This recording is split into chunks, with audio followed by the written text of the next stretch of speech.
Hello students, तो आज बेटा हम पढ़ रहे हैं चैप्टर 3 इकोनॉमिक रिफॉर्म 1991। बहुत इंटरेस्टिंग कहानी है 1991 की, जो हमारा इकोनॉमिक रिफॉर्म हुआ था।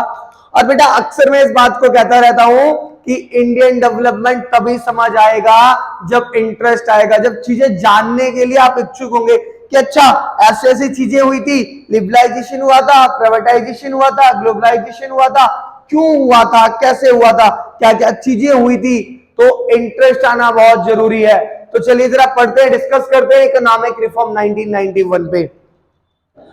इकोनॉमिक रिफॉर्म 1991 की बात करूं तो उस समय इंडिया के पास जो रिफॉर्म हुआ, जो सुधार हुए, सुधार होने से पहले की बात जो हमें नीड पड़ी, एक्चुअली हमारे पास इंडिया के पास सिर्फ बेटा 15 डेज के पैसे बचे हुए थे। कितने? 15 डेज के पैसे बचे हुए थे इंडिया के पास, सिर्फ 15 डेज के पैसे बचे थे इंडिया के पास। उस समय के बेटा prime minister PV Narasimha Rao थे और फाइनेंस मिनिस्टर कौन थे? Finance minister doctor Manmohan Singh. कौन थे? डॉक्टर मनमोहन सिंह, जो कि एक बहुत बड़े इकोनॉमिस्ट है डॉक्टर मनमोहन सिंह। तो उस समय उन्होंने एक्चुअली क्या किया था बेटा? 3 रिफॉर्म किए थे इंडिया ने। 3 रिफॉर्म किए थे, लिबरलाइजेशन, प्राइवेटाइजेशन एंड ग्लोबलाइजेशन। तो लिबरलाइजेशन का मतलब होता है कि एंड ऑफ लाइसेंसिंग सिस्टम। अभी मैं ब्रीफ में सारे पॉइंट्सों पे बात करने वाला हूं, लिबरलाइजेशन के ऊपर, प्राइवेटाइजेशन के ऊपर, कि कैसे गवर्नमेंट ने बहुत सारी कंपनियों को प्राइवेटाइजेशन कर दिया। हमने पढ़ा था ना इंडस्ट्रियल डेवलपमेंट में, चैप्टर नंबर 2 में, कि क्या पढ़ा था इंडस्ट्रियल डेवलपमेंट में? कि गवर्नमेंट ने 17 कंपनी शेड्यूल ए में रख रखी है, 12 कंपनी शेड्यूल बी में रख रखी है, ये चीजें बताई थी ना। बाकी सारी के लिए भी उनको क्या करना पड़ता था बेटा? गवर्नमेंट से क्या लेना पड़ता था? लाइसेंस लेना पड़ता था।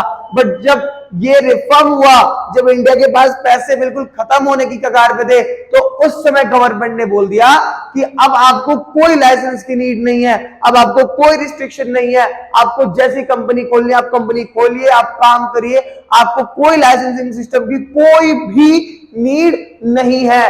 क्योंकि उस समय गवर्नमेंट को एक्चुअली इंक्रीज करना था, जीडीपी इंक्रीज, ग्रोथ इंक्रीज करनी थी। तो दैट्स व्हाई उस समय पे गवर्नमेंट ने बोला कि कोई नीड नहीं है, कोई रिस्ट्रिक्शन नहीं है, आप बस काम करते रहिए। गवर्नमेंट ने सिर्फ और सिर्फ अपने अंडर से 5 इंडस्ट्रीज रखी थी बेटा। तो चलिए डिस्कस करते हैं इस चैप्टर के ऊपर, ठीक है।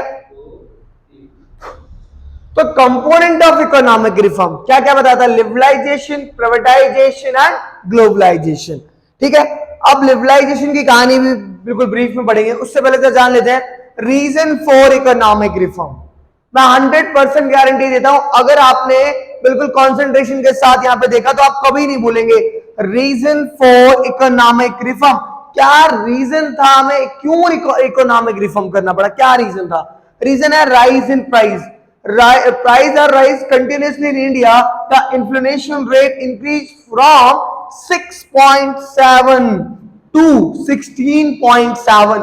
पहला क्या है बेटा? राइज इन प्राइस, यानी जो चीजों की जो प्राइस था वो बहुत तेजी से इंक्रीज हो रहा था। Price are rise continuously price, दामों के बढ़े जा रहे थे चीजों के। जैसे जो भी कंडीशन आज की जो कंडीशन है, पाकिस्तान के साथ चीजों के प्राइस बहुत हाई बढ़ रहे हैं, वही कंडीशन इंडिया की थी। Price are rise in continuously in India. The inflation rate, जो महंगाई दर थी, वो इंक्रीज हो गई थी 6.7 से 16.7 तक, ठीक है। तो पहला रीजन क्या था? Rise in price. दूसरा बेटा rise in physical deficit due to increase in government expenditure. Government के खर्चे बढ़ने की वजह से Indian government has to borrow money. जो इंडियन गवर्नमेंट थी बेटा वो उधार लिए जा रही थी। So there was rise in public debt and interest in 1991। Interest liability become 36.4 of the total government expenditure.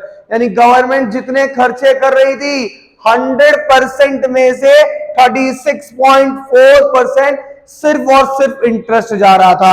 अच्छा एक बात बताइए, अगर गवर्नमेंट कर्जा लेगी, अगर गवर्नमेंट बोरो कर रही है मनी, उसे पेड कौन करेगा? गवर्नमेंट पैसा कहां से लेगी? हमसे लेगी। पैसा तो हमें ही देना पड़ेगा इनडायरेक्टली चीजों। कि रेट बढ़ेंगे, इन्फ्लेशन आएगा, तो एक्चुअल में पैसा वो किसको देना है? हमें देना है। तो गवर्नमेंट जितना ज्यादा उधार लेगी, चीजों का प्राइस उतना ही होगा, चीजें महंगी उतनी ही होंगी, क्योंकि वो पैसा एक्चुअल में भरना हमें ही है। तो मैंने 2 पॉइंट बताया अभी रीजन फॉर इकोनॉमिक रिफॉर्म। पहला क्या बताया? Rise in price. दूसरा क्या बताया? Rise in physical deficit. ठीक है बेटा? हाँ, तो 2 चीज बता चुका था। पहला क्या बताया? बताइए जल्दी, कमेंट में लिखिए। पहला क्या बताया था? Reason for economic rise in price. दूसरा क्या बताया था? Rise in physical deficit. तीसरा क्या है? Poor performance of public sector. Poor performance of public sector. और फोर्थ क्या बताया? डेफिसिट इन बीओपी यानी बैलेंस ऑफ पेमेंट। और fifth and last, fall in foreign exchange reserve. बेटा जो इंडिया का फॉरेन एक्सचेंज रिजर्व था वो बहुत तेजी से क्या हो रहा था? गिर रहा था, बिल्कुल फॉल हो रहा था। तीसरा क्या था? Poor performance of public sector, यानी जो गवर्नमेंट का जो रोल था वो बहुत कम हो रहा था, बिल्कुल पुअर परफॉर्मेंस था पब्लिक सेक्टर का, यानी गवर्नमेंट का जो रोल था यहाँ पे वो बहुत क्या था? कम था। Deficit in BOP and fall in foreign exchange reserve, ये सारे पॉइंट्स किसके हैं? Reason for economic reform. ठीक है, तो नेक्स्ट जो वीडियो आएगी, नेक्स्ट वीडियो बेटा हम ब्रीफ में समझेंगे liberalisation, privatisation and globalisation. Liberalisation का मतलब एंड ऑफ लाइसेंसिंग सिस्टम, यानी सारे लाइसेंसिंग सिस्टम का एंड हो गया था, कोई रिस्ट्रिक्शन नहीं थी। ठीक है, प्राइवेटाइजेशन यानी बहुत सारी चीजों का गवर्नमेंट ने क्या कर दिया गया था? प्राइवेटाइजेशन कर दिया गया था, जो उन्होंने अपने अंडर कंपनियां रख रखी थी उनको छोड़ दिया था। ठीक है, और ग्लोबलाइजेशन बहुत ब्रीफ में समझेंगे, एक एक पॉइंट पढ़ेंगे बेटा, और बहुत मजा आएगा इस चैप्टर में, मैं आपको बता रहा हूं। ठीक है, तो लेट्स सी, नेक्स्ट वीडियो हमारी इसके बाद आ जाएगी, नेक्स्ट डे ही। तो तब तक आप इस वाली वीडियो को पूरे अच्छी तरीके से पढ़ें और फिर नेक्स्ट वीडियो का इंतजार करें। Okay class, thank you.